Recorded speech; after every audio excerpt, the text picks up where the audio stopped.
আসসালামু আলাইকুম। আজকে শেয়ার করব চুষি পিঠার রেসিপি। এই পিঠার অনেক জেলায় অনেক নাম আছে, তবে আমাদের জেলায় এটাকে টুসি পিঠা বলে বা চুই পিঠাও বলে।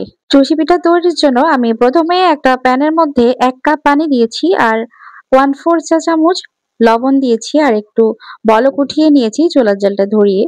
আর বলক ওঠার পর এখানে 1/2 কাপ আমি শুকনো চালের গুঁড়া দিয়েছি।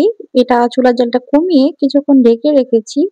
শুকনো চালের গুঁড়াটা একটু সিদ্ধ হতে লাগে তার জন্য। ৫ মিনিট পর আমি এটা একদম ঘুটে নিয়েছি আর এটা ঘুটে নিয়ে একটা প্লেটের মধ্যে ট্রান্সফার করে নিয়েছি। আর এটা কিছুক্ষণ ঠান্ডা করে নেব, একদম ঠান্ডা না। ৫-৬ মিনিট ঠান্ডা করে নিলে এটা হাত দিয়ে ধরা যাবে। আর তখন একটু গরম থাকতে এটা মথে নিতে হবে। তাহলে দলা থাকলে সেগুলো সুন্দরভাবে কিন্তু খুলে যায় আর সুন্দর স্মুথ একটা ডো তৈরি হয়।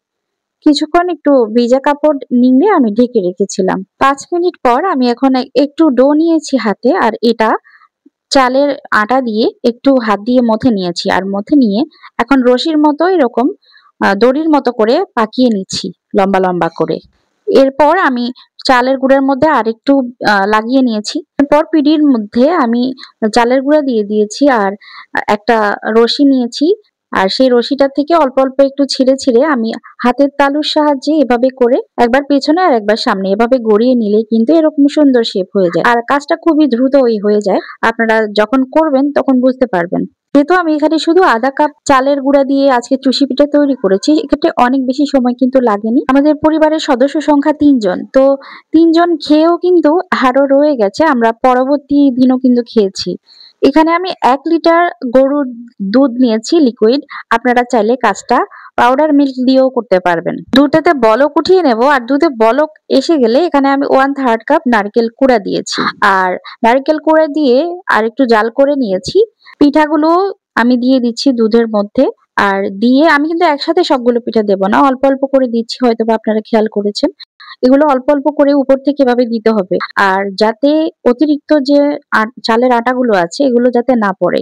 এগুলো পড়লে দেখা যাবে যে দুধটা ঘন হয়ে গেছে। মানে একদম থকথকে হয়ে যাবে, খেতে ভালো লাগবে না। শুধুই পিঠাগুলো দেওয়ার চেষ্টা করবেন।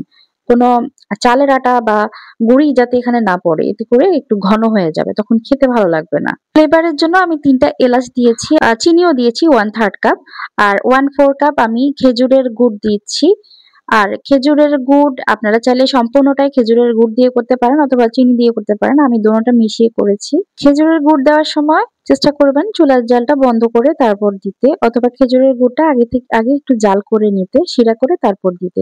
এতে করে আর দুধটা অনেক সময় দেখা যায় যে ফেটে যায়। তো এটা ফেটে যাবে না এভাবে করলে।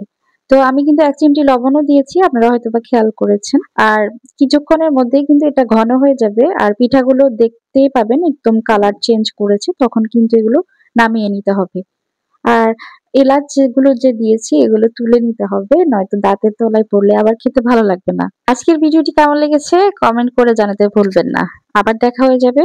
আজকে এখানেই বিদায় নিচ্ছি। লাইক, কমেন্ট, শেয়ার এবং সাবস্ক্রাইব করে পাশেই থাকবেন। আল্লাহ হাফেজ। আসসালামু আলাইকুম।